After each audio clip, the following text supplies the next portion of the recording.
محرم کے حوالے سے ابتدائی طور پہ مقدمتاً جو ہے وہ کچھ باتیں عرض کر دوں آپ کے سامنے۔ مالک جوہنی سے ایک روایت ہے جو کہ انہوں نے امام باقر علیہ السلام سے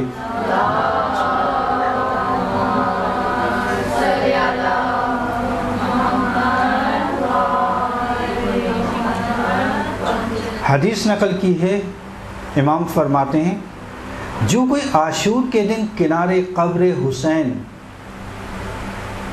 موجود ہو اور ان پر گریہ کرے تو اللہ کی طرف سے میں ضمانت لیتا ہوں کہ اس کو 1000 حج، 1000 حج،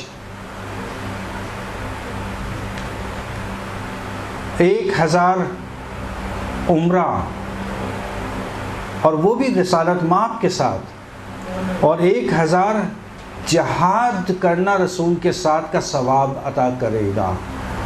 یعنی امام باقر علیہ السلام جو کوئی عاشور کے دن امام حسین کی قبر کے کنارے یعنی ساتھ میں ہو اور وہاں پر موجود ہونے کے بعد وہ گریہ کرے تو کتنا ثواب؟ کرے میں ضمانت لیتا ہوں، اللہ تعالیٰ کی طرف سے ضمانت لے رہے ہیں کہ اس کو 1000 حج، 1000 عمرہ اور 1000 جہاد رسول کے ساتھ کرنے کا ثواب عطا ہوگا۔ صحابی نے سوال کیا، یابن رسول اللہ، میں آپ پر قربان جاؤں، یابن رسول اللہ میں آپ پر قربان جاؤں کہ وہ لوگ جو دور رہتے ہیں کربلا نہیں آ سکتے ان کے لیے کیا ہے؟ تو مولا نے جواب دیا کہ وہ یا بیابان میں چلے جائیں یا اپنی گھروں کی چھتوں پر چلے جائیں اور وہیں سے دور سے کربلا کی طرف اشارہ کرتے ہوئے سلام کریں حسین پر اور دشمنان اور قاتلین پر لعنت بھیجیں، اور اپنے گھر میں دیکھیں یہ اہم ہے کہ چونکہ ہمارے یہاں ایک طریقہ رائج ہے کہ ہم اپنے گھروں پہ مجالس برپا کرتے ہیں تو عموماً لوگوں کے ذہن میں سوال آتا ہے کہ گھر پہ مجلس کرنے کا کیا ضرورت ہے؟ ہم امام بارگاہ میں کر لیتے ہیں، ہم کہیں اور کر لیتے ہیں۔ نہیں، گھر پہ مجلس کرنے کی اہمیت یہاں بتائی جا رہی ہے کیا کہ وہ دور سے ہی حسین پر سلام کریں اور دشمنان و قاتلین پر لعنت کریں اور اپنے گھروں میں ہمارا مرثیہ پڑھیں اور ہمارا ماتم برپا کریں اور سب مل کر مصیبت حسین پر گریہ و زاری کریں تو میں خدا کی طرف سے ان کے لیے ضمانت لیتا ہوں، یعنی ضامن بن رہے ہیں امام، کہ میں خدا کی طرف سے ان کے لیے ضمانت لیتا ہوں کہ یہ تمام ثواب ان کو ملے گا۔ کون سا ثواب؟ 1000 حج، 1000 عمرہ اور 1000 جہاد کا۔ صحابی نے فوراً کہا، مولا یہ تمام ثواب فقط اس عمل پر؟ تعجب کے ساتھ بولا، اس کو تعجب پر ہوتا اتنا ثواب؟ امام علیہ السلام نے جواب دیا، اے جوہنی، نہ فقط یہ ثواب بلکہ تمام انبیاء و اولیاء و مرسلین نے جو مصیبتیں راہ خدا میں اٹھائی ہیں ان کے تمام ان مصیبتوں کے اٹھانے کا جو ثواب ہے وہ بھی ان کو عطا ہوگا۔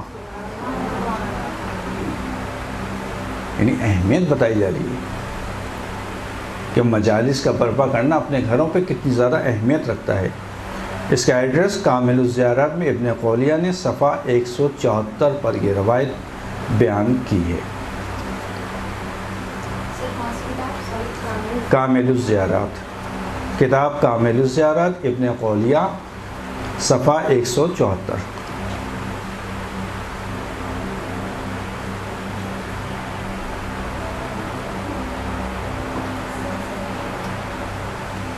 امام رضا کی روایت ہے، جو کوئی بھی ہماری مجلس میں بیٹھے گا، اپنی مجلس کا ذکر کر رہے ہیں، کہا جو کوئی بھی ہماری مجلس میں بیٹھے گا جس میں ہمارے امر کو زندہ کیا جائے گا،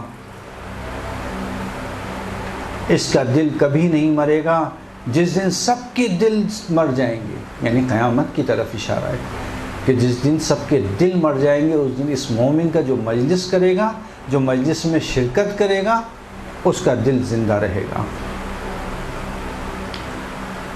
علامہ مجلسی بہار الانوار 44ویں جلد 44 جلد صفحہ نمبر 278۔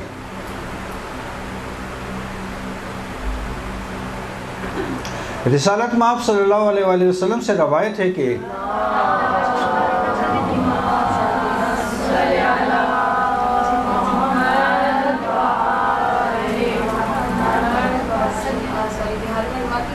علامہ مجلسی بہار الانوار 44 جلد نمبر صفحہ نمبر 278۔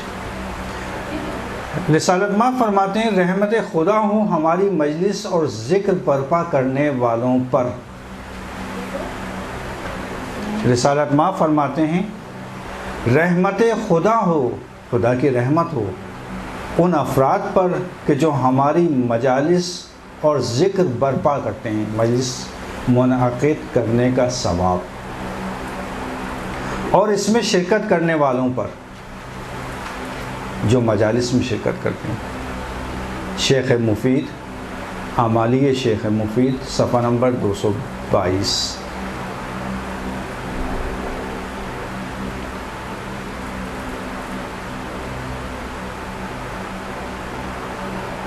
اسی طرح سے رسالت مآب نے فرمایا کہ جب کبھی جنت کے باغوں میں سے باغ دیکھو تو اس میں حاضر ہو جاؤ، شریک ہو جاؤ۔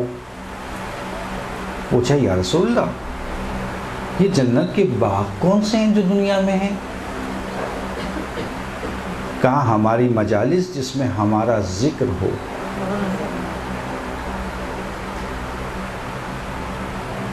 علامہ فہد ہلی ابن فہد ہلی کتاب عدت الداعی صفحہ نمبر 253 253۔ ابن فہد ہلی عدت الداعی کتاب کا نام، عین دال تا چھوٹی، یہ جو تا ہوتی ہے اس طرح سے بنتی ہے تو عدت الداعی، دائی الف لام دال الف عین یہ داعی، عدت الداعی، ابن فہد ہلی صفحہ نمبر 253۔ اسی طرح سے چھٹے امام کی روایت ہے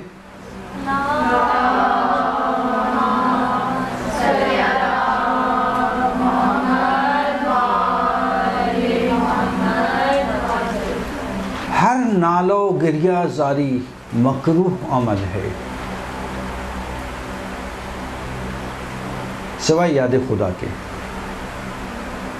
یہاں مراد یاد خدا نہیں ہے، ذکر خدا، یاد خدا، گناہوں پر گریہ و زاری اس کے علاوہ کی بات ہو رہی ہے۔ لیکن حسین کے لیے گریہ و زاری۔ علامہ مجلسی بہار الانوار 45ویں جلد صفحہ نمبر 313۔ 313 علامہ مجلسی بہار الانوار کتاب کا نام، جلد نمبر 45 صفحہ نمبر 313۔ جی ہر نالو گریہ و زاری مکروہ ہے مگر حسین پر نالہ و گریہ و زاری۔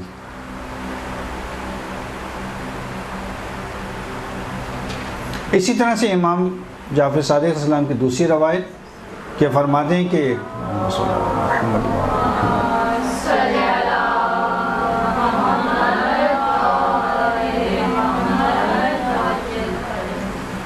حسین کی قبر پر قیامت تک 4000 فرشتے اللہ نے معین کیے ہیں کہ جو ان کے اوپر گریہ و زاری کرتے ہیں۔ کامل الزیارات صفحہ نمبر 19۔ 8ویں امام سے روایت ہے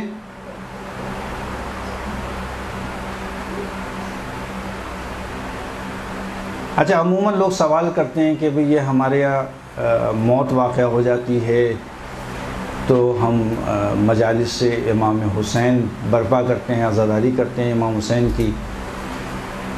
اسی حوالے سے یہ روایت بہت اہمیت کی حامل ہے کہ اس روایت کو حتماً یاد کریں کہ 8ویں امام سے اصل میں ہمارے لیے امام معصوم کا قول، فعل اور تقریر تینوں چیزیں حجت ہیں۔ تینوں چیزیں، فعل جو وہ انجام دیتے ہیں، اور قول جو بیان کیا، اور تقریر یعنی ان کے سامنے کوئی عمل انجام دیا گیا ہو اور وہ خاموش اس عمل کو دیکھتے رہیں، تو اس کا مطلب کیا ہے کہ جائز ہے عمل۔ اسی لیے امام رضا کی روایت ہے کہ انہوں نے شبیب سے، پسر شبیب سے، اے پسر شبیب، اگر تمہیں کبھی کسی چیز پر رونا آئے تو تم حسین پر گریہ کر لینا۔ کیوں؟ اس لیے کہ میرے جد کو بھیڑ بکریوں کی طرح سے ذبح کیا گیا۔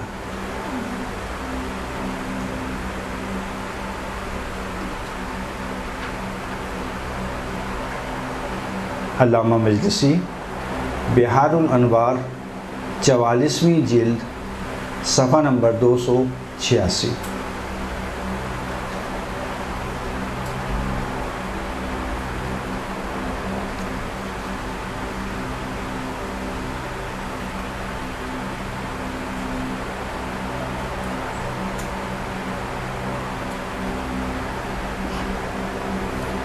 اور یہ روایت بھی امام رضا علیہ السلام سے ہے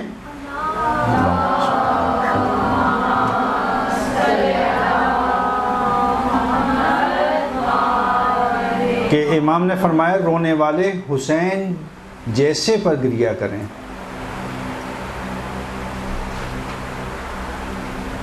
رونے والے حسین پر گریہ کریں، کیونکہ حسین پر گریہ گناہان کبیرہ کو ختم کرتا ہے۔ یعنی حسین پر فقط ایک آدمی گریہ کر لے، خود اس کے گناہ کی کمی کا باعث بنتے ہیں۔ علامہ مجلسی بحار الانوار 44ویں جلد صفحہ نمبر 284۔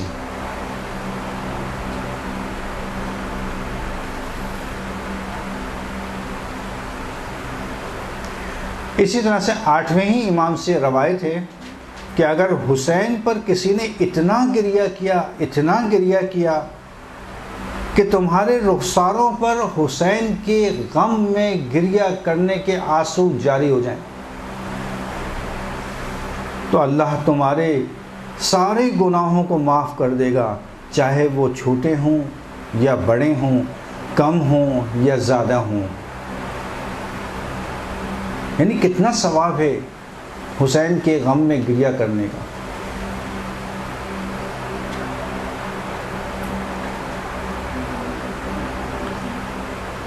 اعمالیہ شیخ صدوق صفحہ نمبر 112۔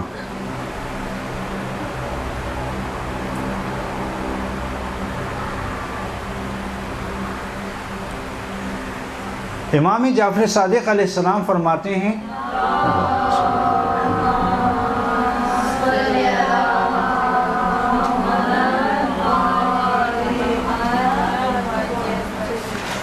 ایسی کوئی آنکھ نہیں کہ ہم پر گریہ کرے مگر یہ کہ ہم اس کو آب کوثر سے سیراب کریں گے۔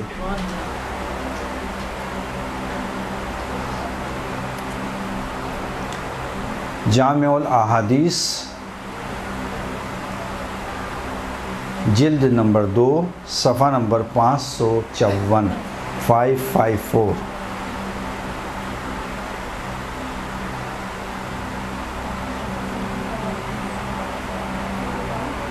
آگے جلد نمبر 2۔ اسی طرح سے چھٹے امام سے دوسری روایت، اللہ نے ہر چیز کا ثواب معین کیا ہوا ہے، تم نے فلاں نیکی کی اس کا اتنا ثواب، تم نے فلاں کام کیا اس کا اتنا ثواب، تم نے اتنا کام کیا ایسا کام کیا اس کا تمہیں اتنا ثواب ملے گا۔ اسی لحاظ سے فرما رہے ہیں کہ اللہ نے ہر نیکی کا ہر ثواب کو معین کیا ہوا ہے، مگر وہ آنسو وہ اشک جو ہمارے غم میں بہائے جائیں، یعنی غم حسین میں بہائے جائیں، یعنی اس کا کوئی ثواب معین نہیں ہے، اتنا ثواب ہے۔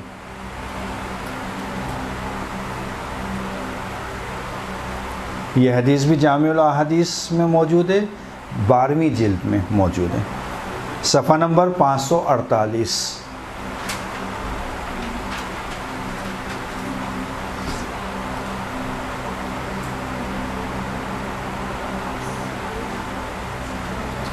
چھٹے امام سے روایت ہے، جس کسی نے ہمارے راہ میں گریہ کیا، ہمارے لیے گریہ کیا، اس گریہ کی خاطر کیونکہ ہمارا خون بہایا گیا، ہمارا حق چھینا گیا، ہماری عزت اور آبرو سے کھیلا گیا، تو پروردگار اس کو اس گریہ کی خاطر بہشت جاودہ میں جگہ عنایت فرمائے گا۔ اعمالی شیخ مفید صفحہ نمبر 153۔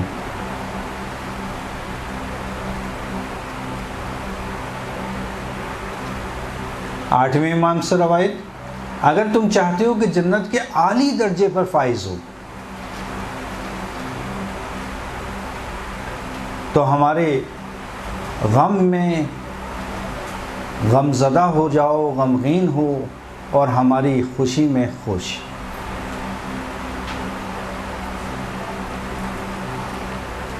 اب دیکھیں کتنا ثواب ہے، محرم کے ایام آ رہے ہیں، محرم کے ایام میں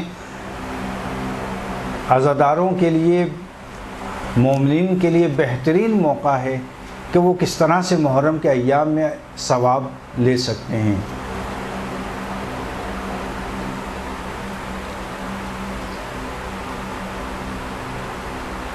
امام جعفر صادق علیہ السلام فرماتے ہیں،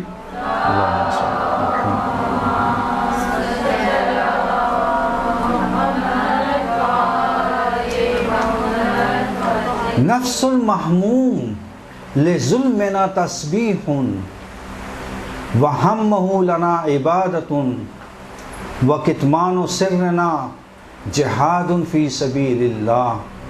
کیا فرمایا کہ ہماری مظلومیت پر اگر کوئی غمزدہ ہوتا ہے، غمگین ہوتا ہے، اس کا ہر سانس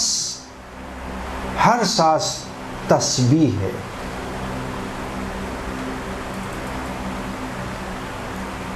محرم کے ایام آتے ہیں، غم کے ایام میں ہر شخص غمزدہ ہوتا ہے، یعنی اس کا مطلب کہ وہ غم فقط اپنے دل میں جو رکھا ہوا ہے حسین کا،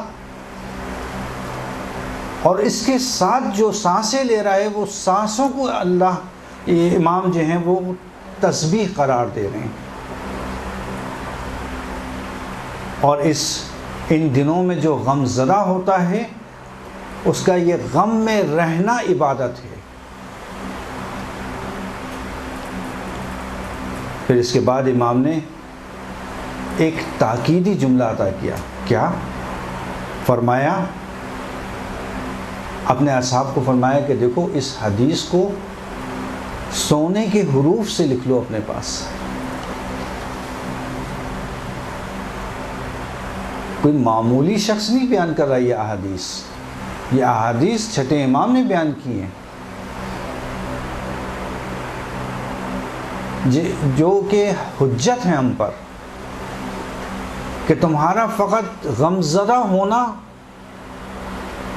یہ تسبیح، تمہاری سانسیں تسبیح کہلائیں گی۔ بہت ساری چیزیں ایسی تھیں جو ہمارے معاشرے میں رائج تھیں کہ جن میں اب کمی آ رہی ہے، اور مسلسل کمی آ رہی ہے، یہ صحیح نہیں ہے۔ عزاداری کے لحاظ سے ہمیں بہت زیادہ حساس رہنا ہے، بہت زیادہ اہمیت دینا ہے، حتیٰ اس عزاداری کو ہمیں منتقل کرنا ہے اپنے آئندہ کی نسلوں میں، تاکہ وہ عزت و احترام قائم رہے، باقی رہے۔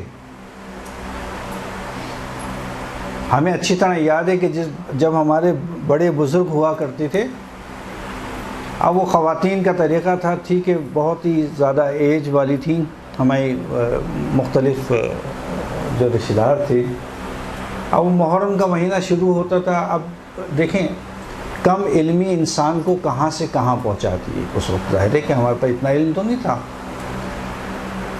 محرم کا چاند دیکھا اور رونا شروع کر دیا، گریا شروع کر دیا۔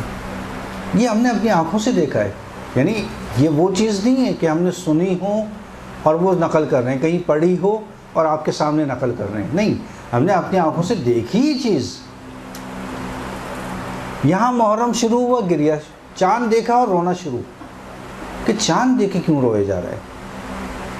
اچھا چوڑیاں ہاتھوں میں ہوتی تھیں، وہ ان کا ایک دیکھیں، اب میں نہیں کہہ رہا کہ یقینی طور پہ جو غم حسین میں انہوں نے خلوص کے ساتھ عمل انجام دیا، اس کو پروردگار بغیر اجر کے نہیں چھوڑے گا۔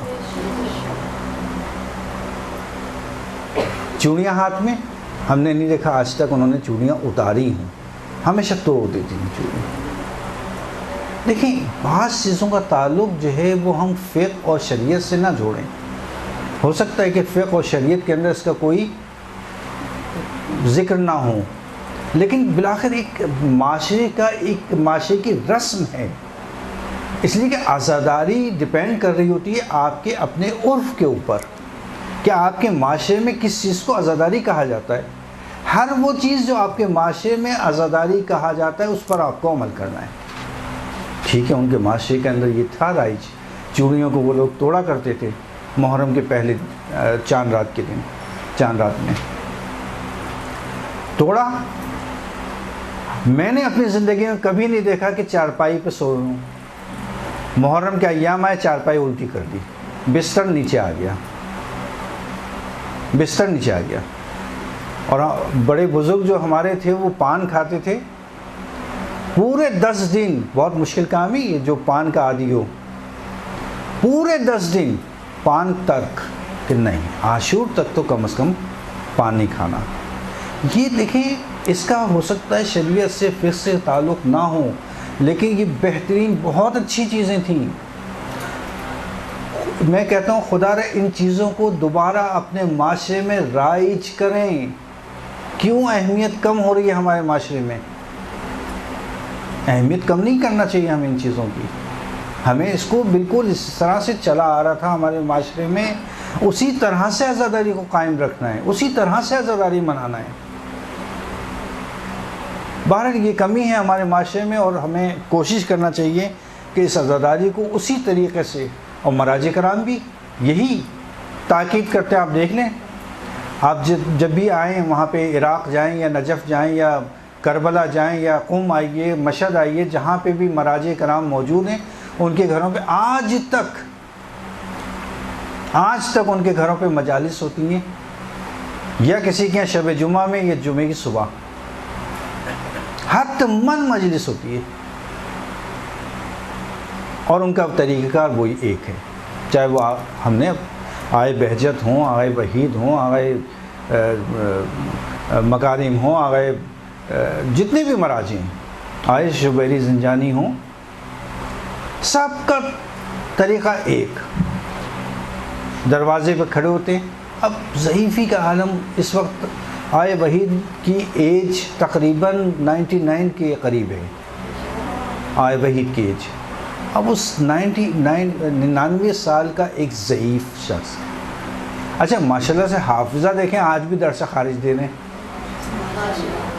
درس خارج دینا کوئی آسان کام نہیں ہے، روایات کو پڑھنا ہے، مطالب کو بیان کرنا ہے، دوسرے جو مجتہدین گزرے ہیں ان کی انظار کا بیان کرنا ہے، ان کے انظار کو بیان کرتے ہیں، درس خارج دیتے ہیں۔ اور حافظہ الحمدللہ ماشاءاللہ کہ جس طرح سے کہتے ہیں کہ جیسے جیسے ایج انسان کی بڑھتی ہے حافظہ کم ہوتا ہے، اور ہمارے مراجع میں الٹا اس کا برعکس اثر ہے کہ جیسے جیسے ایج بڑھتی رہتی ہے حافظہ بھی ان کا قوی ہوتا رہتا ہے۔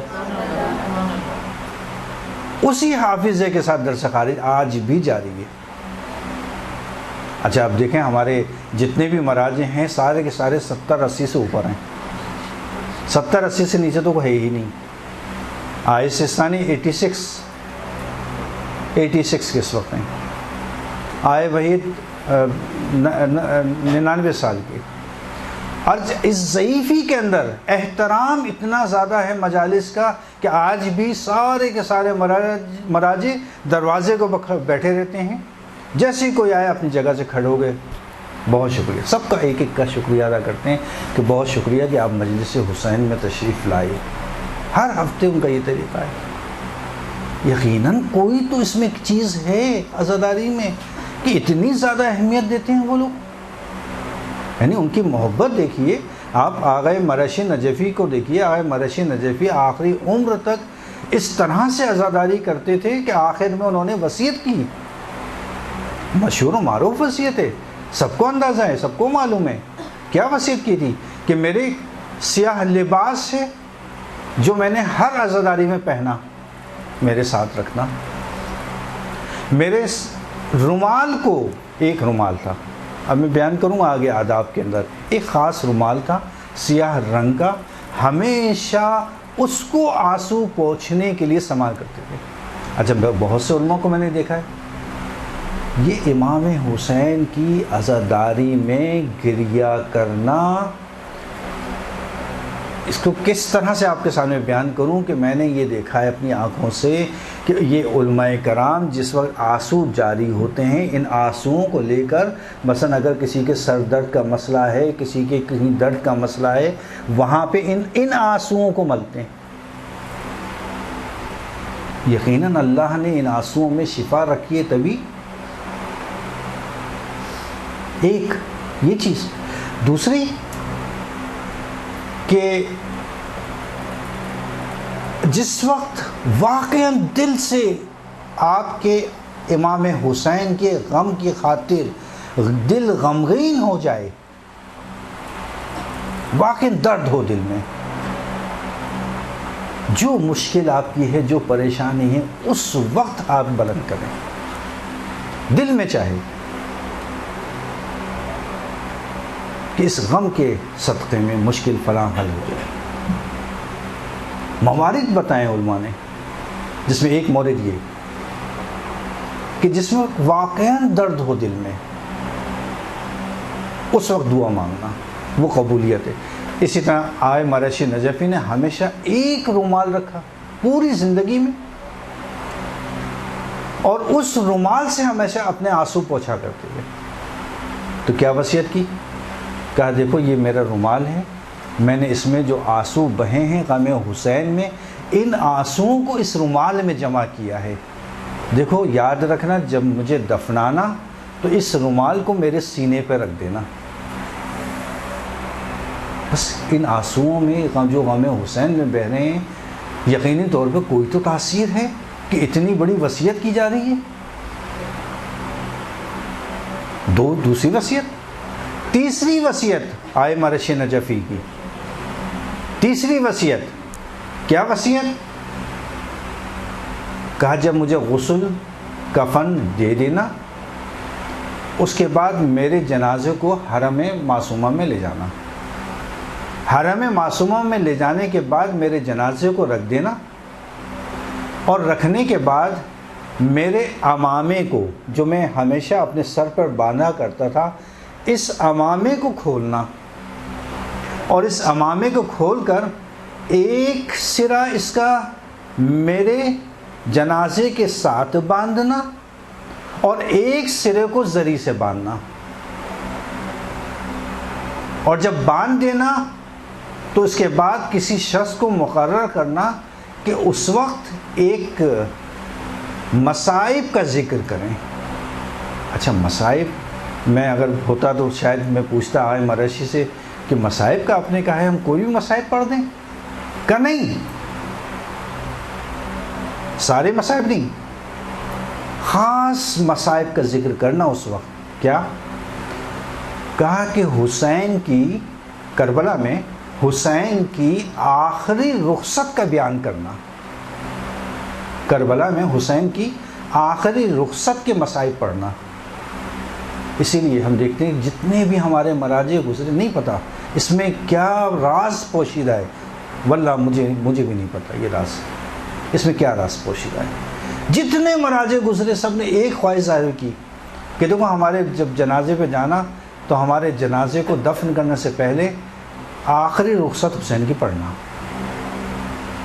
کیوں؟ اس لیے کہ معروف ہے کہ آغا مرشی نجفی کے پاس جس وقت ظافر جن آیا ملاقات کے لیے جب وہ حیات تھے، ظافر جن اس وقت حیات تھے۔ ظافر جن کون؟ ظافر جن جنوں کے سردار کہ جو کربلا میں تھے موجود۔ کربلا میں جب جنوں کے سردار آئے تھے وہ مولا سے کہا تھا کہ مولا ہمیں اجازت دیجیے کہ ہم آپ کے ساتھ دیں، اپنی فوج کو بلائیں، جنات کو بلانے۔ مولانا نے منع کر دیا کہ نہیں، یہ میرا امتحان ہے، اس سے مجھے گزرنے دو۔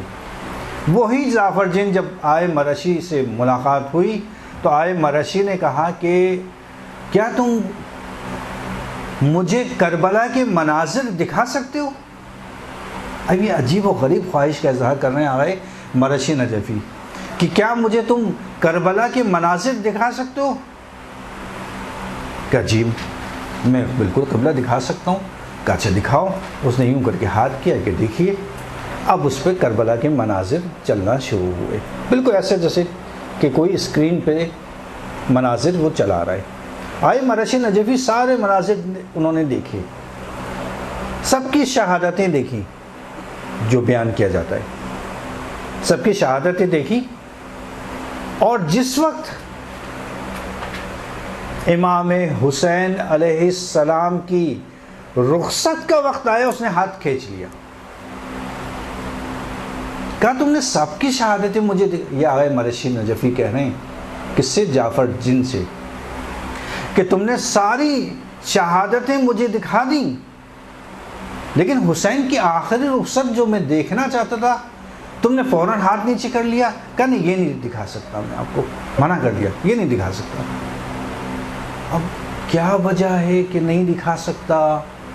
ممکن ہے کہ یہ ہو کہ یہ انتہائی سخت ہے فاطمہ زہرا کے لیے، کہ شاید اس لیے نہیں دکھا سکتا میں، اور شاید ہو سکتا ہے یہی وجہ ہو کہ ہمارے جتنے بھی علماء کرام، جتنے بزرگان ہیں کہ جن کا انتقال ہوتا ہے، سب کے سب ایک خواہش کرتے ہیں کہ ہمارے جنازے پر یا ہماری قبر پر کھڑے ہو کر کسی کو مقرر کرنا کہ وہ آخری رخصت امام حسین پڑھے۔ اب یہ راز وہ لوگ جانیں کہ کیا راز ہے اس میں۔ اسی لیے یہاں پہ بھی تاکید یہی ہے کہ جب جنازہ اٹھے کسی کے مرحومین کا تو ذکر حسین انتہائی ثواب، اور خاص طور پہ اگر 2 منٹ کے مصائب آخری رخصت امام حسین کی پڑھیں، جو راز اس میں پوشیدہ ہے وہ ان کو انشاءاللہ اجر و ثواب ملے گا۔ بہرحال آپ کے وقت ہے آرام کا، آپ لوگ تھوڑا سا ریسٹ کر لیجئے، اس کے بعد انشاءاللہ دوسرے حصے میں انشاءاللہ کوشش کریں گے کہ آج اس کو ہم کمپلیٹ کر دیں۔ کچھ آداب ہیں، کچھ استحباب ہیں، کچھ اعمال ہیں محرم کے، وہ کوشش کریں گے کہ آج حتماً آپ کے سامنے بیان کر دیے جائیں۔ ایک مرتبہ صلوات پڑھیں محمد و آل محمد۔ جی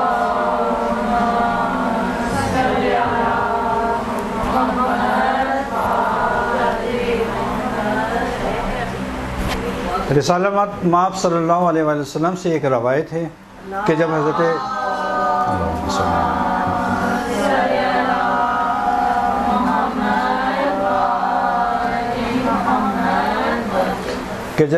رسالت مآب نے حضرت فاطمہ زہرا سلام اللہ علیہا کو خبر دی کہ امام حسین کے ساتھ، میرے حسین کے ساتھ کیا واقعہ ہوگا کربلا میں، تو انہوں نے کہا کہ کون ہوگا کہ جو اس وقت گریہ کرے گا؟ آپ ہوں گے، اس طرح کی پوری روایت۔ اس کے بعد آخر میں کہا نہیں، میں قوم کو اللہ تعالیٰ خلق کرے گا کہ جو حسین پر گریہ کرے گی۔ اس کے بعد کہا کہ ان کا اجر کیا ہوگا بابا؟ اصل یہ ہماری روایت جو سنانے جا رہا ہوں، پہلے وہ واقعہ ہے پورا، وہ ایک روایت کی شکل موجود ہے، وہ آپ لوگوں نے سب نے سنا ہوا ہے، اور اس کو میں نے پچھلے درس میں بیان کر چکا ہوں اس چیز کو۔ اس کے آگے کی چیز میں بیان کر رہا ہوں کہ اب یہاں پہ سوال کیا حضرت زہرا نے کہ ان کا اجر ثواب کیا ہوگا کہ جو میرے حسین پر گریہ کریں گے؟ تو پھر رسالت مآب نے فرمایا فاطمہ قیامت کے دن ہر آنکھ گریہ ہوگی، یعنی ہر آنکھ رو رہی ہوگی، مگر وہ آنکھیں کہ جس نے حسین کے غم میں آنسو بہائے، یعنی ہر آنکھ گریہ کرے گی قیامت کے دن مگر وہ آنکھیں جس نے حسین کے غم میں گریہ کیا۔ یہ آنکھ قیامت کے دن خندہ ہوگی، یعنی مسکرا رہی ہوگی، اور اسی کو جنت کی خوشخبری سنائی جائے گی۔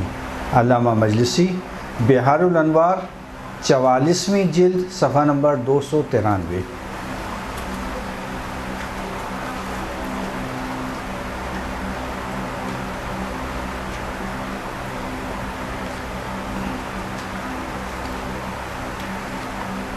امام سجاد علیہ السلام سے روایت ہے کہ ہر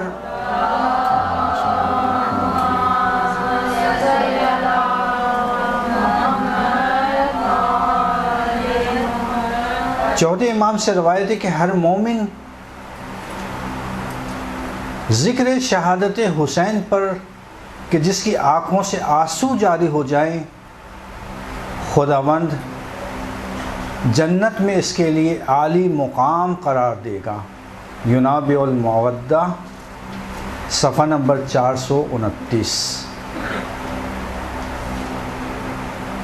اسی طرح سے چھوٹے من کی ایک اور حدیث کہ جس کی آنکھوں میں ہماری مصیبت پر آنسو جاری ہوئے اللہ تعالیٰ اس کو جنت نصیب کرے گا۔ احقاق الحق قاضی نور اللہ شوستری جلد نمبر 5 صفحہ نمبر 523۔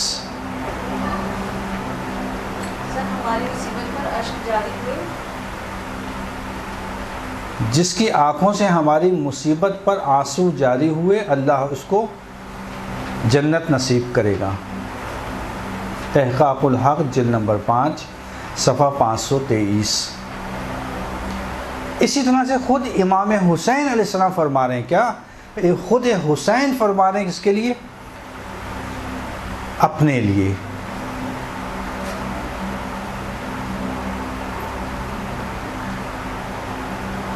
انا قتیل الابرا لا یذکرنی مؤمنا الا بکا،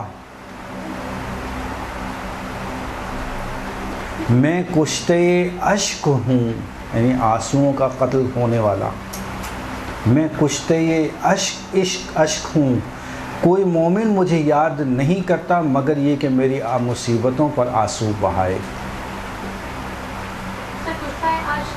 کشتہ یعنی ذبح کرنے والا، ہونے والا، کشتہ یعنی قتل ہونے والا۔ جی میں کشتے اشک ہوں، کوئی مومن مجھے یاد نہیں کرتا مگر میری مصیبتوں پر آنسو بہائے۔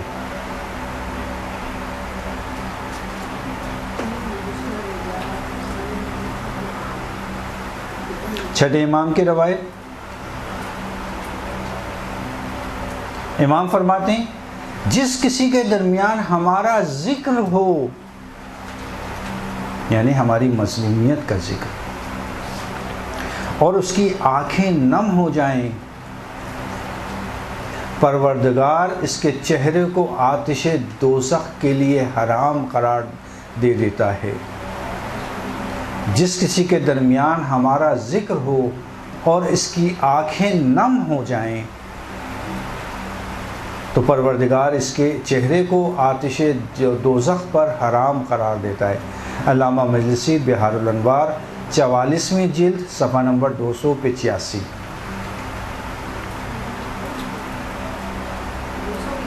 جی پانچویں امام کی روایت ہے،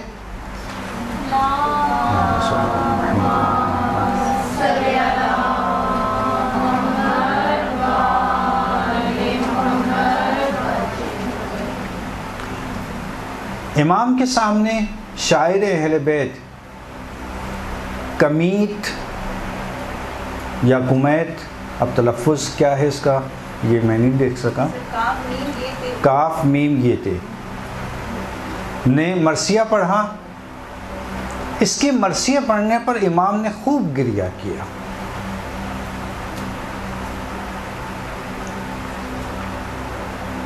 امام نے خوب گریہ کیا اور اس کے بعد اپنے سر کو بلند کیا، یعنی سر کو اٹھایا اور فرمایا کوئی ایسا مومن نہیں جو ہماری یاد منائے یا اس کے سامنے ہمارا ذکر ہو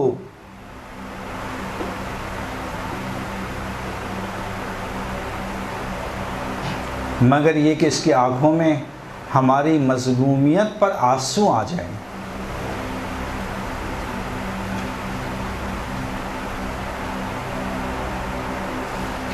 اللہ تعالیٰ ایسے شخص کو جنت میں محل دے گا اور اس پر آتش جہنم کو حرام قرار دے گا. الغدیر علامہ امینی. اور اس پر آتش جہنم کو حرام قرار دے گا، یعنی اس کے لیے آتش جہنم حرام ہوگی.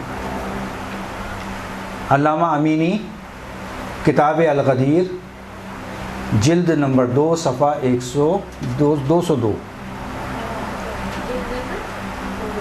جلد نمبر 2 صفحہ نمبر 202.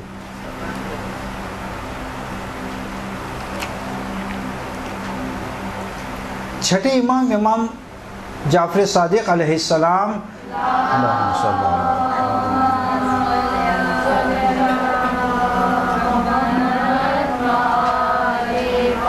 عزاداروں کے لیے خاص طور پہ ایک دعا فرما رہے ہیں. کیا دعا فرما رہے ہیں؟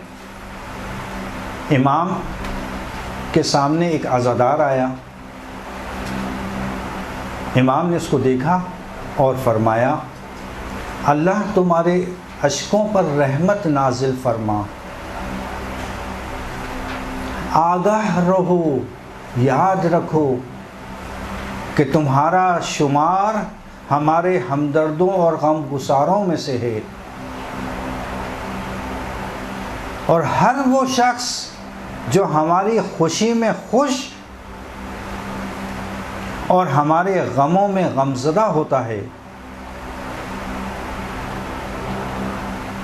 یاد رکھو تم ان میں سے ایک ہو کہ جس کی موت کے وقت ہمارے اجداد اس کے سرہانے آئیں گے. بس اس کا مطلب چھٹے امام کے سامنے ایک عزادار آیا. اس عزادار کو دیکھ کر امام جعفر صادق علیہ السلام نے اس کو دعا دی. کس طرح سے؟ اللہ تمہارے اشکوں پر رحمت فرما،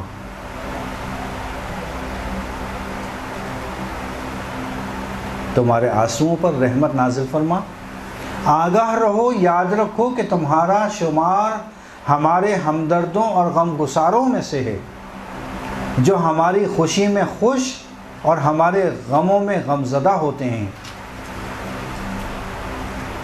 یاد رکھو کہ تم انہی میں سے ہو کہ جس کی موت کے وقت ہمارے آباء و اجداد اس کے سرہانے آتے ہیں،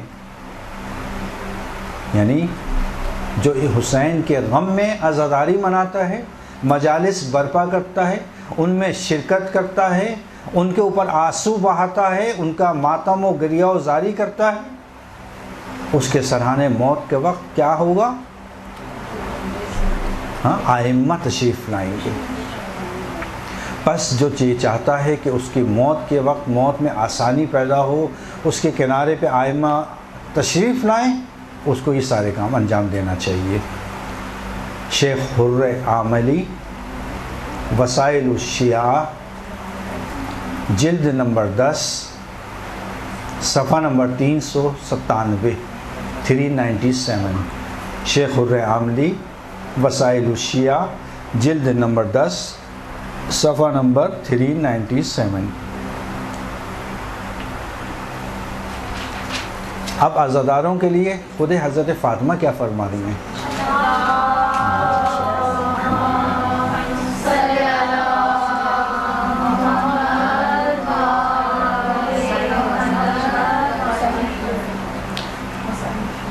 حضرت زہرا فرما رہی ہیں جب تمام وہ لوگ، اب غور سے سنیے گا کیا عظمت ہے عزادار کی، کہ تمام وہ لوگ کہ جنہوں نے حسین پر گریہ کیا ہو،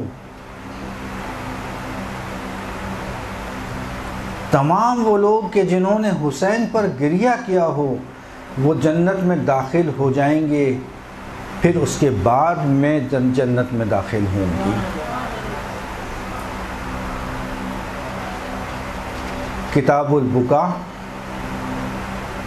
صفحہ نمبر 86، کتاب البکا، بکا یعنی گریہ،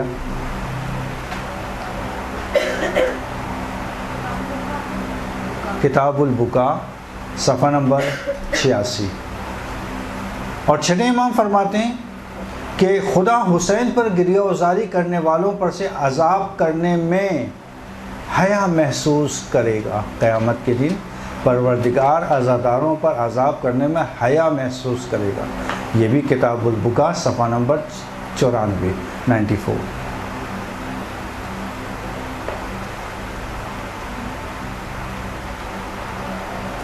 چھٹے امام کی روایت، میرے جد حسین ہمیشہ اپنے زوار اور ان کے اوپر گریہ کرنے والوں اور مجلس عذاب برپا کرنے والوں پر نظر رحمت رکھتے ہیں، یعنی ہر وقت نظر رحمت رکھتے ہیں۔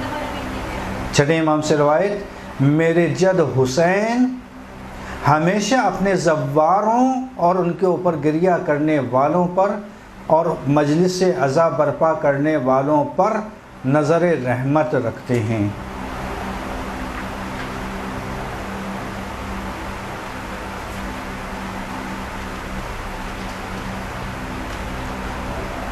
کتاب اکثیر العبادات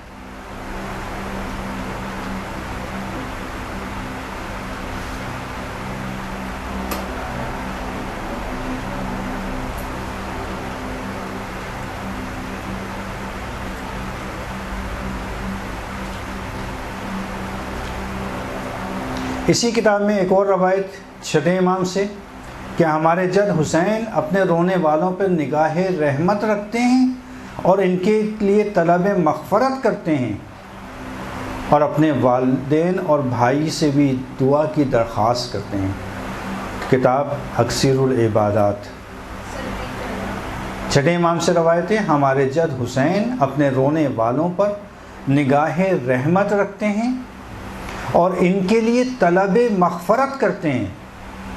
کتنی بڑی اہمیت کی بات ہے کہ انسان اگر حسین کے غم میں غم زدہ ہو اور ان پر گریہ کرے تو حسین اس کی مغفرت کو طلب کرتے ہیں، اور فقط وہ خود نہیں طلب کرتے بلکہ اپنے والدین اور اپنے بھائی سے یعنی امام حسن سے درخواست کرتے ہیں کہ اس کے لیے جس نے مجھ پر گریہ کیا ہے اس کے لیے طلب مغفرت کرو۔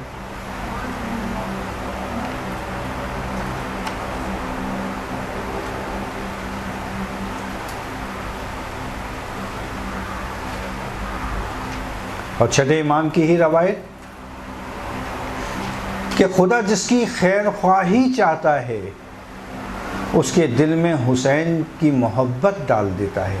یہ بس اس کا مطلب یہ ہوا کہ حسین کی محبت ایک نعمت ہوئی کہ جو اللہ نے ہمیں عطا کی ہے، بس اس نعمت کو باقی رکھنا ہے، اس کو برقرار رکھنا ہے۔ خدا جس کی خیر خواہی چاہتا ہے اس کے دل میں حسین کی محبت ڈال دیتا ہے، اور جس کی خیر خواہی نہیں چاہتا اس کے دل میں حسین کا بغض ڈال دیتا ہے۔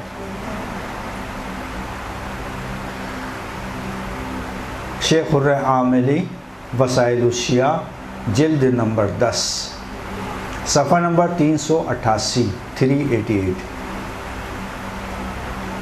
اسی طرح سے یہی حدیث بہار الانوار میں علامہ مجلسی بہار الانوار اور کی 98 میں جلد صفحہ نمبر 76 76۔ چھٹے امام کی روایت، گریہ کرنے والا اپنی جگہ سے نہیں اٹھتا کہ اللہ اس کے گناہوں کو معاف کر دیتا ہے، بالکل اس طرح سے کہ جیسے ابھی اپنی شکم مادر سے آنے والا بچہ۔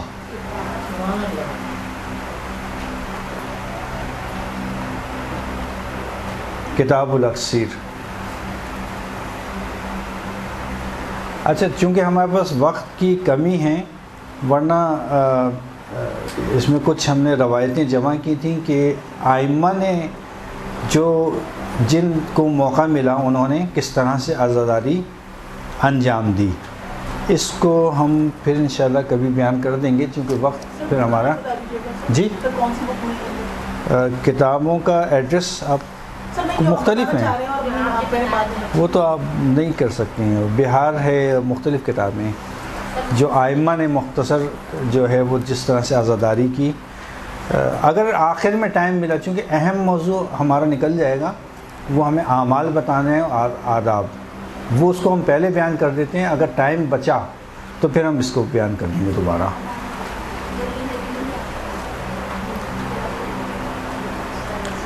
جس طرح سے ہم نے پہلے بیان کیا تھا آپ کے سامنے کہ محرم الحرام ایک احترام والا، حرمت والا مہینہ ہے، تو اس کے بھی کچھ نہ کچھ اعمال ذکر کیے گئے ہیں۔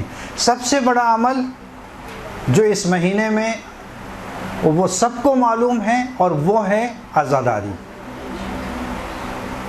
یہ خود ایک عبادت ہے، اور حتیٰ اس مہینے میں اگر کوئی شخص سیاہ لباس، کالا لباس پہنتا ہے تو مراجع کرام کے نزدیک اس کا استحباب، بعض کے نزدیک استحباب ثابت ہے، مستحب ہے، اور بلکہ جو مجتہدین استحباب کے قائل نہیں ہیں، حد اقل راجح ضرور کہتے ہیں کہ دین کو مطلوب، اللہ کو مطلوب عمل، راجح کہتے ہیں ایک ایسا مطلوب عمل کہ جس کو پسند کی نگاہ سے دیکھا گیا، اس کو کہتے ہیں راجح۔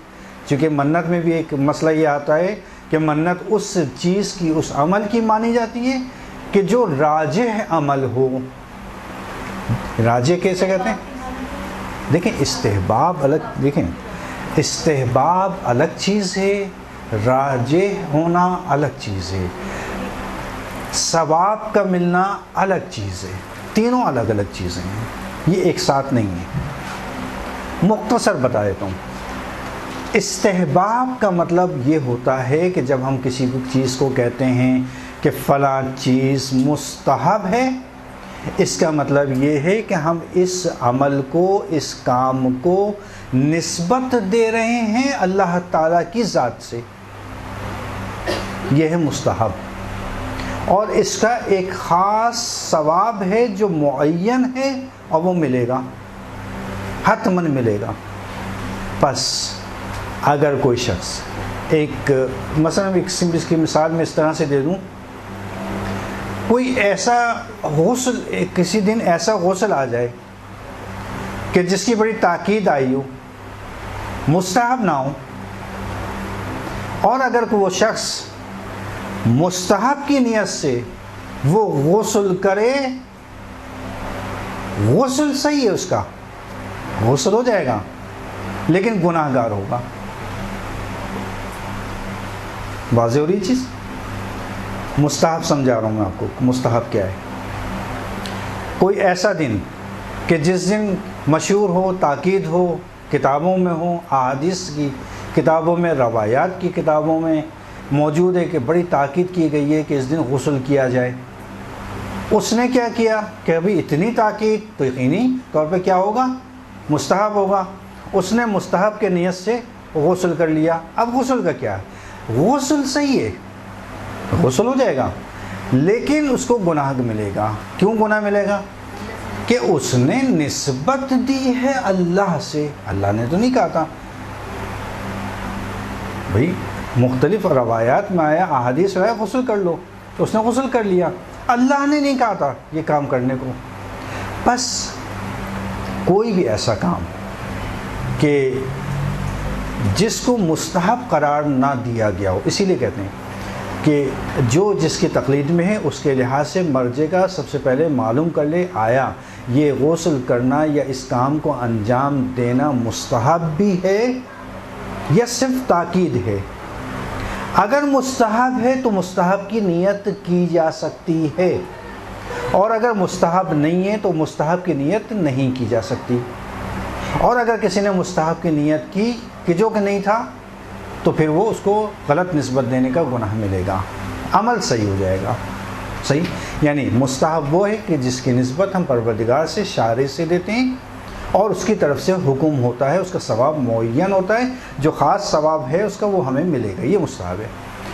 ایک ہوتا ایک ہوتا ثواب، عام ثواب، مثلا کھانے سے پہلے نمک کا چکھنا، ہو سکتا ہے مستحب نہ ہو، تاکید ہو، ثواب ملے گا، ثواب ملے گا، مستحب نہیں، مستحب کا ثواب ملے گا۔ دعائے کمیل کا پڑھنا، دعائے کمیل کا پڑھنا فقط سال میں ایک رات مستحب ہے، وہ ہے 15 شعبان کی شب۔ صحیح، 15 شعبان کی شب میں اگر کوئی دعائے کمیل پڑھ رہا ہے اور مستحب کی نیت سے پڑھ رہا ہے، اس کو استحباب کا ثواب ملے گا۔ لیکن عام شب جمعہ کے اندر اگر کوئی دعا کی نیت سے پڑھ رہا ہے تو دعا کا ثواب ملے گا، استحباب کا ثواب نہیں ملے گا، استحباب ایک دن ہے۔ اس طرح سے دوسری مثالیں۔ اب آ جاتی ہے راجح یعنی دین، یعنی پروردگار شارع کو مطلوب عمل جس کو پسند کی نگاہ سے دیکھتا ہے، وہ اس نے آپ کے لیے ضروری قرار نہیں دیا، نہ اس کے لیے کوئی ثواب معین کیا، ثواب ضرور ملے گا، معین نہیں کیا، نہ اس نے کوئی حکم دیا ہے، ہاں پسند ضرور کرتا ہے کہ اس عمل کو انجام دو۔ کالے لباس کا پہننا، سیاہ لباس کا پہننا اہل بیت کے غم میں، یہ ایک بعض مراجع کے نزدیک، بلکہ اکثریت کے نزدیک مستحب عمل ہے، اور جن کے نزدیک استحباب قرار نہیں ہے لیکن راجح ضرور ہے، سب کے نزدیک راجح ہے۔ بس اسی لیے حتیٰ نماز کے لیے جو حکم ہے کہ مثلا آپ سفید لباس میں پہنیں زیادہ ثواب ہے کہ سیاہ لباس میں نہ پہنیں، حتیٰ اگر عزاداری کے لیے کوئی شخص سیاہ لباس پہنتا ہے، اس عزاداری کے لباس سیاہ کے اندر اگر نماز پڑھتا ہے، نہ فقط یہ کہ مکروہ عمل نہیں ہے بلکہ اس کو ثواب بھی اضافی ملے گا۔ اسی طرح سے نماز میں غیر خدا کے لیے اگر کوئی شخص گریہ کرتا ہے، اور بلند آواز میں اگر گریہ کرتا ہے تو اس کی نماز باطل ہے، نماز باطل ہے۔ غیر خدا کے لیے نماز میں آپ نے گریہ کیوں کیا؟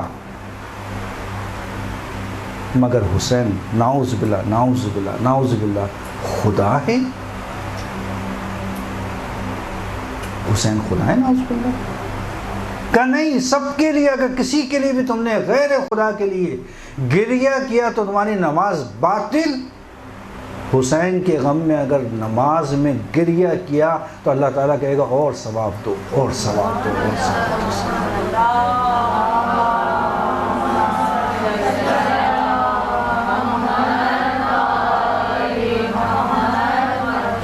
یہ ہے حسین کی عظمت۔ ایسے ہی تو نہیں رسول سجدے میں پڑے رہے، حسین کندھے پہ بیٹھ گئے، جب تک دل چاہا بیٹھے رہے، کہتے سبحان اللہ سبحان اللہ سبحان اللہ سبحان، جب تک خود نہیں اٹھ گئے، خود نہیں اٹھ گئے۔ یہ حسین کی منزلت۔ تو کہا کہ دیکھو غیر خدا کے لیے نماز میں رو گے، نماز تمہاری قبول نہیں ہے، ختم، باطل، بیکار۔ کہا حسین کے غم میں رو گے تمہیں ثواب بھی ملے گا، بالکل جائز، بلکہ ثواب۔ کتنی عظمت ہے حسین کی۔ تو یہ محرم میں سیاہ لباس، حسین کے لیے گریہ، ہر وقت روزانہ مجلس کریں، روزانہ اپنے گھر میں مجلس کریں۔ ابھی گھروں کی کتنی تاکید ہے یہ روایت میں، گھروں میں۔ بھائی قبلہ آپ گھروں میں مجلسوں کا کہہ رہے ہیں، اتنا مشکل کام کیسے انتظام کریں گے؟ ابھی جو آپ کے ذہنوں میں تصورات ہیں نا ایک مجلس کے، اس کو ختم کر دیجئے۔ جو آپ نے اپنے تصورات ذہنوں میں بٹھائے ہوئے ہیں کہ مجلس ہو ہی نہیں سکتی جب تک میں لوگوں کو نہ بلاؤں، جب تک میں فرش ازا لازم بچھائیں، اپنے گھر میں بچھائیں، اپنے گھر والوں کو بٹھائیں، اپنے بچوں کو نہیں، دو بچوں کو سامنے ایک مرتبہ ایک روایت ذکر مصائب حسین بیان کرنے، مجلس ہے، یہ مجلس ہے۔ روزانہ کتنے ہی علماء گزرے ایسے کہ جو پورے سال کبھی ایسا نہیں ہوا کہ جو انہوں نے اپنے گھر میں مجلس منعقد نہ کی ہو.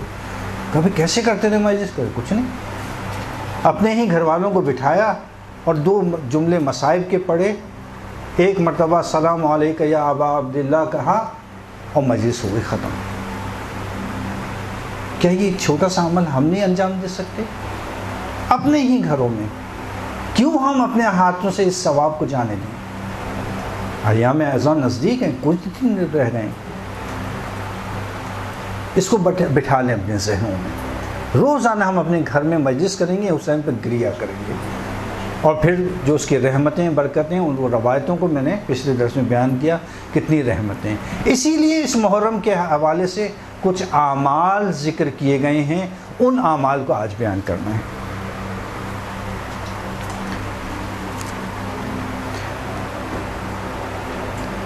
شب اول میں محرم کی کچھ شب اول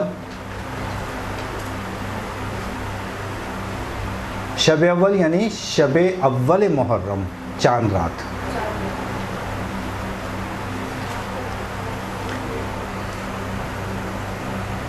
اچھا، کچھ دعاؤں کا ذکر ہے، کچھ نمازوں کا ذکر ہے. شب بیداری بہت زیادہ ہے، اس میں بہت زیادہ اہمیت ہے. شب بیداری کرنا اور قرآن کی کثرت کے ساتھ تلاوت کرنا یہ بیان کیا گیا ہے، اور یہ دعائیں جو ہیں مفاتی میں ذکر ہیں. چونکہ ہمارے پاس وقت کی بہت زیادہ کمی ہو رہی ہے، اس لیے جو ہے وہ آپ مفاتی سے دیکھ سکتے ہیں. پہلی محرم کو روزہ رکھنا،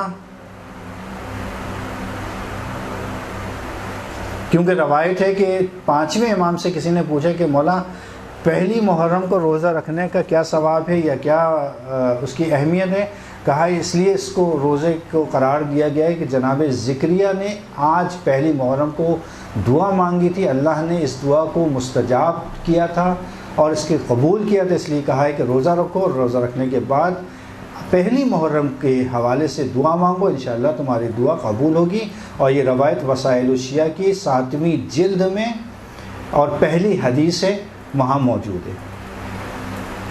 اسی طرح سے تیسری محرم کو روزہ تمام مراجع کے نزدیک تقریباً مستحب ہیں، اور بعض جو روایات آئی ہیں اس میں جو ہے وہ حضرت یوسف کے حوالے سے ہے کہ تیسری محرم کو حضرت یوسف جو ہے وہ بعض روایات میں کنویں سے باہر آئے تھے، اور بعض روایت میں ہے کہ زندانی جو کیا گیا تھا ان کو آزادی ملی تھی اس دن.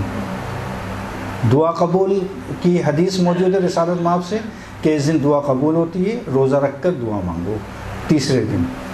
اور اسی طرح سے 7ویں محرم کو روزہ رکھنا، یہ اس کی بہت زیادہ تاکید ہے اور بہت مستحب قرار دیا گیا ہے.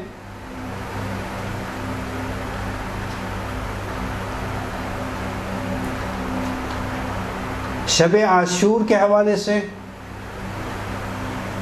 بے انتہا نمازوں کا ذکر، دعاؤں کا ذکر ہے، حتیٰ 100 رکعت نماز کا ذکر ہے کہ جس میں ہر 2 رکعت کے بعد جو ہے وہ سلام ہے، اور بعد از حمد 3 مرتبہ سورہ قول ہے. البتہ کہ شب عاشور میں اگر کوئی پوری رات جاگتا ہے، پوری رات جاگنے کا بہت ثواب ہے شب عاشور میں، بے انتہا ثواب ہے.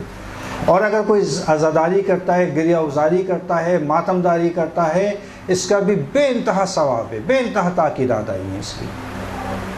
پوری رات جاگنا غم حسین میں، مذاق نہیں کرنا، ہنسنا نہیں ہے،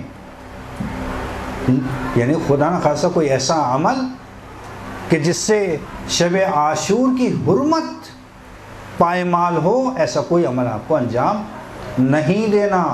بہت سخت اس کی مذمت آئی ہے، کیونکہ بالآخر شب شہادت ہے. یعنی کس طرح سے ہمارے معاشرے کے اندر رائج تھا اور اسی کو احیا کرنا ہے، زندہ کرنا ہے، کہ کس طرح سے شب عاشور منائی جاتی تھی. بالکل اسی طرح سے شب عاشور منانا ہے کہ جیسے کسی کے گھر میں اگر موت ہو جائے کیا مذاق کرتا ہے کوئی؟ ہمارے مولا آقا پورا خاندان حضرت زہرا کا اس رات میں اس میں شہید ہو گیا، گھر اجڑ گیا ان کا، مگر کوئی ہو سکتا ہے جو مذاق کرے؟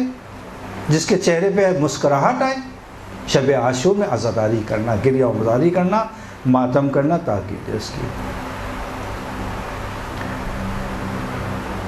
اسی طرح سے بہت ساری 70 مرتبہ سبحان اللہ والحمد للہ ولا الہ الا اللہ واللہ اکبر ولا حول ولا قوت الا باللہ العلی العظیم، اس کی بہت زیادہ تاکید ہے. 70 مرتبہ آپ کو پڑھنا ہے.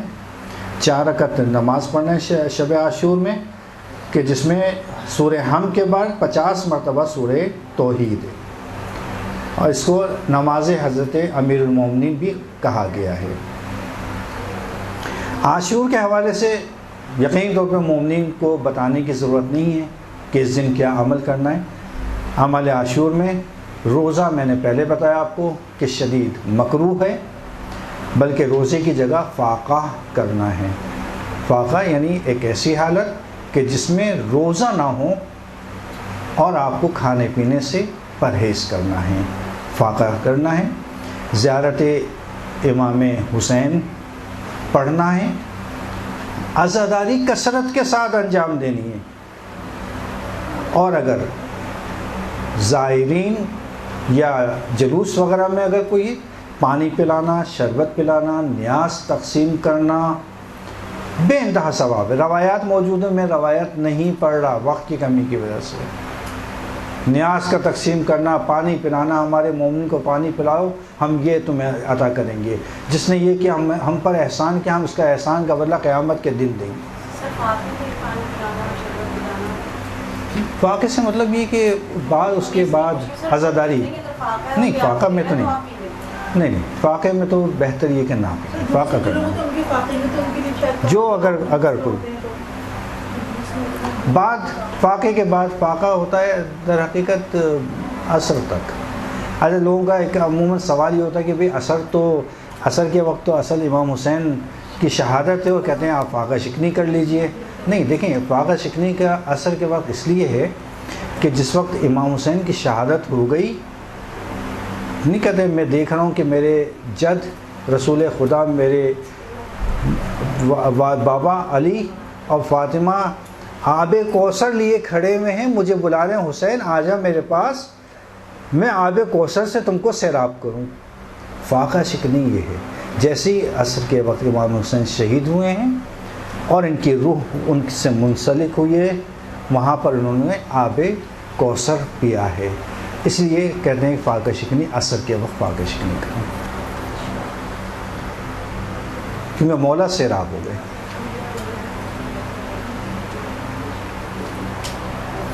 ایک 1000 مرتبہ اللہم لعن قتلۃ الحسین و اصحابہ.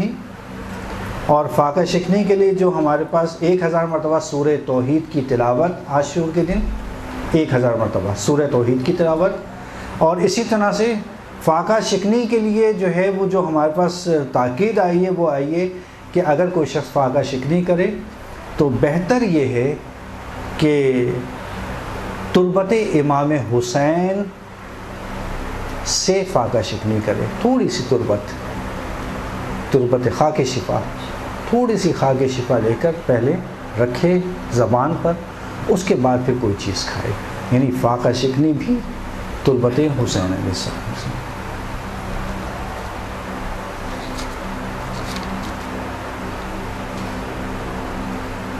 اور جب کوئی مومن پہلی محرم سے، یہ عمل ہے پہلی محرم سے لے کر اور آپ کے عاشور تک، شب عاشور تک، شام غریبہ تک، جب بھی کوئی مومن ملے آپس میں تو وہ ایک دوسرے کو حسین کی شہادت کا پرسہ دے. پہلی محرم سے شب عاشور تک ملاقات کرتے ہوئے کیا کہنا ہے؟ اعظم اللہ اجورنا و اجورکم بمصائبنا الحسین علیہ السلام. اعظم اللہ اجورنا و اجورکم بمصیبت یا مصائبنا حسین علیہ السلام. یہ پڑھنا ہے آپ کو، یعنی ایک دوسرے کو ذکر کرنا ہے. جب بھی اس کو بہت چھوٹی سی عبارت ہے، اس کو یاد کر لیں، چونکہ یہ عموماً ہمارے یہاں تو یاد ہے سب کو کہ جب بھی کسی سے مومن سے ملاقات ہو محرم کے ایام میں، خصوصاً 10 ایام اس دن سلام کریں کوئی حرج نہیں ہے، لیکن اگر یہ پڑھیں سب سے زیادہ تاکید اس کی ہے، اعظم اللہ اعظم اللہ اعظم اللہ اجورنا اعظم اللہ اجورنا و اجورکم بمصائبن الحسین علیہ السلام۔ مفاتی میں بھی موجود ہے، وہاں سے آپ لوگ دیکھ لیے گا، اس میں موجود ہے، بہت آسان ہے اور بہت زیادہ ثواب اس کا، بہت زیادہ ثواب ہے۔ لیکن عاشور، شب عاشور اور عاشور کا دن، اس دن بھی یہ پڑھ سکتے ہیں، کوئی حرج نہیں، اس دن بھی یہ پڑھ سکتے ہیں، لیکن اس کے ساتھ ایک اور روایات میں احادیث میں تاکید کی ہے۔ وہ کیا تاکید ہے؟ وہ تاکید یہ کی گئی ہے روایات میں، احادیث میں، کہ شب عاشور سے لے کر شام غریباں تک یہ خاص عمل ہے کہ جب دو مومن آپس میں ملیں تو گلے ملیں، گلے مل کر گریہ کریں اور ایک دوسرے کو حسین کی مصیبت کا پرسہ دینا، بہت زیادہ تاکید، یعنی ایسا انداز اپنانا ہے کہ جیسے آج ہمارا باپ مر گیا ہے، بالآخر حسین حسین حسین کہتے ہیں نا کہ کیا ہے وہ شعر کہ حسین نہیں، اسلام زندہ ہوتا ہے، نہیں پہلا شعر پڑھیں، مرگ یزید، سنیں، مرگ یزید اصل میں قتل حسین، قتل حسین اصل میں، قتل حسین اصل میں مرگ یزید ہے، اسلام زندہ ہوتا ہے بس کربلا کے بعد، ہر کربلا نہیں، شعر میں تھوڑی سی تبدیلی کی ہے میں نے، بتا رہا ہوں ابھی تک وہاں ہے لفظ ہر کربلا کے بعد، قتل حسین اصل میں مرگ یزید ہے، اسلام زندہ ہوتا ہے بس کربلا کے بعد، نہیں ہر نہیں سر، ہمارے عقیدے کے لحاظ سے ہر کا لفظ صحیح نہیں ہے، ہمارے عقیدے کے لحاظ سے جو میں نے شعر میں تھوڑی سی تحریف کی ہے وہ صحیح ہے، اسلام زندہ ہوتا ہے بس کربلا کے بعد۔ اور واقعی لوگ کہتے ہیں کہ شب عاشور سے شام غریبہ تک ایک دوسرے کو سلام نہ کرنا، دیکھیں سلام کرنا واجب تو ہے نہیں، واجب ہے مگر جواب دینا واجب ہے، اگر کسی نے سلام کیا ہے جواب دینا چونکہ واجب ہے وہ تو دینا ہوگا آپ کو، چونکہ واجب کو ترک نہیں کر سکتے آپ، لیکن سلام کرنا تو واجب نہیں ہے آپ کے لیے، تو سب سے بہتر کیا ہے اگر سلام کریں بھی تو ویسے تو کوئی حرج نہیں ہے، کر سکتے ہیں، لیکن وہی چیز اعظم اللہ اجورنا و اجورکم، ایسا مصیبت کا دن ہے کہ جس میں فقط اور فقط آپ کو یہ تسلیت دینی ہے، لیکن مجلس میں شرکت کے لیے کچھ آداب کا ذکر کیا گیا ہے، میں تیزی کے ساتھ پڑھ دیتا ہوں چونکہ آپ لوگوں کا بھی ٹائم جو ہے وہ بہت زیادہ ہو گیا ہے۔ ایک، انسان کے پاس مجلس میں جانے کے بعد مجلس میں جانے کا ثواب آپ کو اگر کسی کو اندازہ ہو جائے، مجلس میں جانے کے لیے سب سے پہلے روحی اور معنوی آمادگی، تصور کریں حسین کو، تصور کریں حضرت زہرا کو، تصور کریں رسول خدا کو، تصور کریں مولا علی کا کہ کس طرح سے حسین کی شہادت پہ یہ آئمہ گریہ کنائیں، کس طرح سے ان کی مصیبتوں پہ آنسو غمزدہ ہیں، اس کے تصور کے ساتھ آپ مجلس میں شرکت کریں، اس تصور کے ساتھ کہ بس میں مجلس میں جا رہی ہوں، پرسہ ہے دینا ہے حضرت زہرا کو ان کے بیٹے حسین کا، اس تصور کے ساتھ، نہ یہ کہ بھئی وہ 4 بجے وہ فلاں کیا مجلس ہے بس شکل دکھا کے آ جائیں گے، نہیں شکل نہیں دکھانی، شکل دکھانی چھوڑ دیں اس کو، مجلس میں نہ جانا بہتر، یا فلاں کیا جانا بھی 5 منٹ ان کیا بیٹھیں گے، 5 منٹ ان کیا بیٹھیں گے اس کے بعد چلے آئیں گے، نہیں نہ جائیں، بہتر ہے 5 منٹ نہ، آپ 10 منٹ بھی بیٹھیں بیکار ہے آپ کو بیٹھنا، نہیں بیکار سے مطلب ثواب تو پھر بھی ملے گا، لیکن وہ اجر و ثواب نہیں ملے گا جو اس معنوی اور روحی آمادگی کا ملے گا۔ روحی اور معنوی کیسے لائیں گے؟ تصورات سے لائیں گے کہ میرا جانا، قدم رکھنا، اس فرش عزا پہ بیٹھنا کتنا ثواب ہے۔ نیت خالص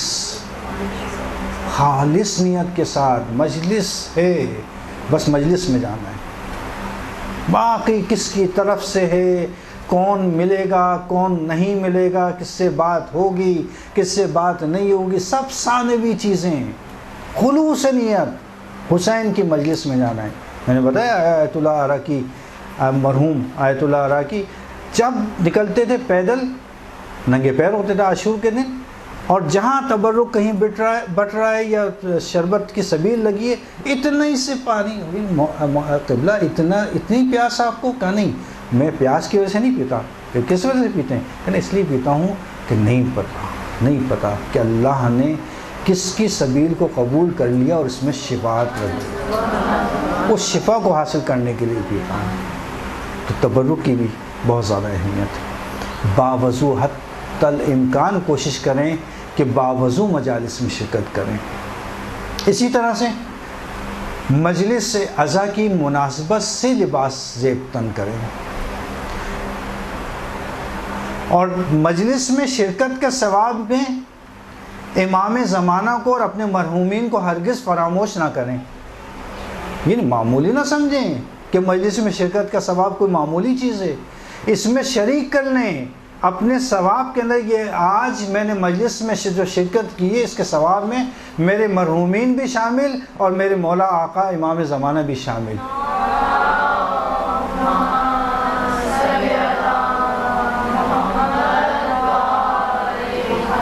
اگر کوئی شخص یہ کام کر سکتا ہے جو میں بیان کرنے جا رہا ہوں، جیسے آیا مراشی نجفی کا میں نے واقعہ بیان کیا کہ ایک رومال، ایک خاص رومال ہمیشہ کے لیے بنا لیں، 2 بنا لیں، 1 بنا لیں، 2 بنا لیں، جس میں اپنے آنسوؤں کو جمع کریں۔ یہ آنسو آپ کی شفاعت کریں گے قیامت کے دن، یہ آنسو آپ کی شفاعت کریں گے۔ رومال، ایک خاص رومال منہ پہ مل لیں، بہت اچھی بات۔ میں کہا شفا کے لیے علماء کو دیکھا میں نے کہ ان آنسوؤں کو ملتے ہیں، ان آنسوؤں کو نہیں ملتے، لیکن ٹائم نہیں ہے ہمارے پاس۔ ان آنسوؤں کو، آپ آنسوؤں کی بات کر رہی ہیں؟ آیت اللہ عظمہ بروجردی قوم کے بہت بڑے مرد، یعنی عالم اسلام کے بہت بڑے مرجع قوم میں دفن ہیں۔ آئے بروجردی جس وقت جو ہے وہ مرجع کے سطح پر آنے والے تھے، یعنی اجتہاد کی منزلت طے کرنے والے تھے، اس وقت ان کی آنکھوں کی بینائی کم ہو گئی۔ جب یہ ڈاکٹروں کے پاس، طبیبوں کے پاس گئے تو انہوں نے کہا یہ کچھ عرصے کی بینائی ہے جو باقی بچی ہے آپ کی، یہ اس کے بعد ختم ہو جائے گی۔ انہوں نے گریہ شروع کیا کہ میں تو مرجع بننے آیا تھا، میں تو مجتہد بننے آیا تھا، یہ پروردگار کہ یہ کیا ہو گیا کہ ابھی اس اجتہاد کی پہلی منزل پر نہیں پہنچے، میری آنکھیں چلی گئی اور کچھ عرصے بعد بالکل ختم ہو جائیں گی۔ گریہ کرتے کرتے سو گئے۔ رات میں خواب میں امام حسین کو دیکھا، کہا شفاعت چاہتے ہو؟ کہ جی شفاعت چاہ رہے ہیں۔ کیا کرو؟ کہا شفاعت حاصل کرنا چاہتا ہو تو یہ تو ہم سے کیوں فریاد کر رہے ہو؟ ہم سے کیوں فریاد کر رہے ہو؟ یہ تو ہم نے اپنے عزاداروں کو دی ہوئی ہے شفاعت۔ کہا کیا کروں؟ کہا کہ جس وقت میرے حسین کے غم میں سینہ زنی ماتم کرتے ہوئے عزادار جائیں تو ان کے پیروں کے نیچے کی جو خاک ہے اس کو اٹھا کے لگاؤ۔ یہ آغا بروجردی کا مشہور ترین واقعہ کہ انہوں نے اپنی آنکھیں بچائی ہی عزاداروں کے خاک سے، اس خاک کو اپنی آنکھوں پہ لگایا۔ اس کے بعد ان کی روشنائی نہ فقط واپس آ گئی بلکہ اس طرح سے آئی کہ آخری عمر تک انہوں نے چشمہ ہی نہیں لگایا۔ یہ اللہ نے شفاعت رکھی ہے، عزاداروں کی اہمیت کم نہیں ہے۔ میں بہت خاک کربلا کی تسبیح کا ہاتھ میں رکھنا، ویسے عام دنوں میں بہت زیادہ ثواب ہے، ان دنوں میں خاص طور پر اپنے ہر پرس میں، ویسے بھی خواتین کے پرسوں میں ہر چیز ہوتی ہے، لیکن تسبیح تو کم از کم رکھ لیں اس دن، خاک شفا کی تسبیح عام نہیں، تسبیح میں تسبیح عام کی بات نہیں کر رہا، میں کہہ رہا ہوں خاک شفا کی تسبیح صرف نہ پڑھیں، ہاتھ میں رکھیں، اس کا بے انتہا ثواب، کیوں؟ کہا 2 ثواب ملیں گے۔ کیا ثواب ملیں گے؟ کہا یہ خاک شفا کی تسبیح خود ذکر کرتی ہے، کہ تم نہ بھی کرو تو تمہیں اس کے ذکر پڑھنے کا ثواب ملتا رہے گا، اور اگر تم نے پڑھنا شروع کی تو 2 ثواب، اس کے ذکر کا بھی تمہارے پڑھنے کا بھی ثواب۔ تو اس خاک شفا کی تسبیح کم از کم ایام اعظا میں حتماً ساتھ رکھیں اپنے۔ لوگوں کو مجلس میں شرکت کی اپنی طرف سے دعوت دیں، تشویق کریں، کہیں چلو آج مجلس میں چلتے ہیں، ایک شخص کو لے جاؤ 2 آنسو بہا لے، اس کا سارا ثواب میں شریک آپ، تشویق کرنا۔ حدیث کو ایک عمل کے طور پر یہاں بیان کروں، حدیث اس کے پیچھے در حقیقت مجلس اعظا میں شرکت کے لیے ہر قدم کا 1000 ثواب۔ کتنے ثواب اللہ دے رہا ہے؟ پھر ایک اور چیز کہ بچوں کو حتماً جو ہے وہ یہ نہ کریں کہ بچے شیطانی کرتا ہے مجلس میں نہیں لے کے جائیں گے یا مجلس میں نہیں بھیجیں گے، یاد کیسے کرے گا وہ؟ اس کو حتماً لے کے جانا ہے، ہاں اس کو تھوڑا سا کنٹرول میں رکھنا ہے۔ موبائل کا استعمال کم سے کم کریں خدا کے لیے مجلسوں میں، اس کے احترام کو ملوث خاطر رکھیں، جہاں جگہ ملے وہاں بیٹھیں، باتیں کرنے سے پرہیز کریں، اور تبرک کو مومن کے احترام، تبرک کو دیں مومن کو احترام کو مد نظر رکھتے ہوئے، مومن کے احترام کو مد نظر رکھتے ہوئے دینا ہے۔ ایسا نہیں ہے تبرک کہ دل میں کچھ اور دل دھڑک کر رہا ہے اس کے بعد تبرک دے رہے ہیں، نہیں ایسا نہیں ہے، خلوص کے ساتھ تبرک دیں، اور تبرک کھانے والے اس تبرک کے احترام، اس کی اہمیت کو سمجھیں کہ اس کی کیا اہمیت ہے، شفا ہے اس میں شفا رکھی ہے، تبرک کا احترام کریں، جتنا مل جائے شکر کریں، اور جو نہ ملے اس کے اوپر بھی شکر کریں۔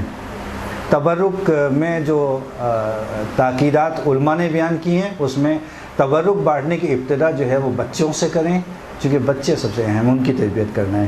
ساتھ میں بیٹھے ہوئے افراد کا تبرک میں خیال رکھیں، مجلس کے بعد ہنسی مذاق سے پرہیز کریں، ایسا نہ ہو کہ مجلس کے بعد ہنسی مذاق سے پرہیز کریں، واپس جاتے ہوئے یاد رہے کہ آپ مجلس اعزا سے واپس جا رہے ہیں۔ اور جو بھی انتظامیہ مجلس کے اس سے تعاون کرے، مجلس میں کمی بیشی کا جو بھی مسئلہ ہو، جو مسائل ہوں، مشکلات ہوں، اس کا تذکر صرف اور صرف صاحب اعزا سے کریں، سب دوسروں سے نہیں ڈسکس کریں کہ فلاں جگہ ایسا ہوا اور ایسا ہو گیا، فلاں جگہ ایسا ہوتا بہت اچھا ہوتا، جیسا بھی ہوتا، جو بھی آپ کو اعتراضات ہیں وہ صاحب اعزا کو وہ بھی آہستہ سے اس کی عزت و احترام کا خیال رکھنا ہے آپ کو۔ اور آثار برکات عزاداری جو ہے وہ اگر آپ کہیں تو بیان کر دوں، ورنہ پھر گناہوں کی بیان نکل جائے گی آپ لوگوں کی۔ خیر چلے، گناہوں کی معافی کا باعث بنتی ہے، ثواب بے انتہا، تثبیت ایمان، ایمان کی استحکام کا باعث ہے، حسن عاقبت کا باعث ہے، تبلیغ دین کا باعث ہے، پیوند با آئمہ، لوگ کہتے ہیں کہ ہم آئمہ سے کیسے منسلک ہوں، کیسے متوسل ہوں، یہ مجالس سب سے بہترین ذریعہ ہیں، عامل بقائے اسلام ہے، استجابت دعا کا ذریعہ مجالس ہیں، تربیت گاہیں، چاہے بڑا ہو بچہ ہو، امیر ہو جاہل ہو عالم ہو، سب کی تربیت گاہ یہی مجلس ہے، مجلس سے کرنا اجر رسالت کا باعث ہے۔ عزاداری شفاعت ہے، عزاداری خود شفا ہے، نجات سکرات کے، موت کے سکرات سے اگر کوئی بچنا چاہتا ہے تو وہ عزاداری میں کرے اور عزاداری میں شرکت کرے۔ اچھا، یہ ساری چیزیں احادیث بھی ہیں کہ ہمارے جد آئیں گے اور سب اس کے پیچھے ہیں۔ خیر، بہت ساری چیزیں ایسی تھیں جو ہم نے شارٹ کر دیں وقت کی بنا پر، انشاءاللہ کہ اللہ تعالی ہم کو توفیق دے کہ ہم جس طرح سے ان کی خواہش ہے ائمہ کی کہ ہم عزاداری کو برپا کریں، اسی طرح سے انشاءاللہ توفیق دیں کہ ہم اس عزاداری کو برپا کریں انشاءاللہ، اور ہماری عزاداری کو، ہماری مرثیوں کو، ہمارے گریے و ماتم کو اللہ تعالیٰ قبول کرے۔ اور آخر میں فقط ایک درخواست کہ جیسا کہ میں نے آپ کو بتایا کہ عزاداری وہ مقام ہے کہ جو دعاؤں کی قبولیت کا ذریعہ ہے مجالس، صحیح، اس لیے آپ لوگوں سے خصوصی کو درخواست کہ اس بندے حقیر، اس بندے ناچیز کو جب کبھی اگر یاد آ جائے کسی موقع پر تو ایک مرتبہ دعا ضرور کیجیے گا، اپنی دعاؤں میں یاد رکھیے گا انشاءاللہ کہ اس عزاداری کے صدقے میں کہ جو آپ کی اپنی دعائیں ہیں وہ بھی پوری کرے، اور جو ہماری دعائیں ہیں اس کو بھی اللہ تعالیٰ پوری کرے انشاءاللہ۔ محتاج برحمتك يا أرحم الراحمين، وصلى الله على محمد وآله الطاهرين.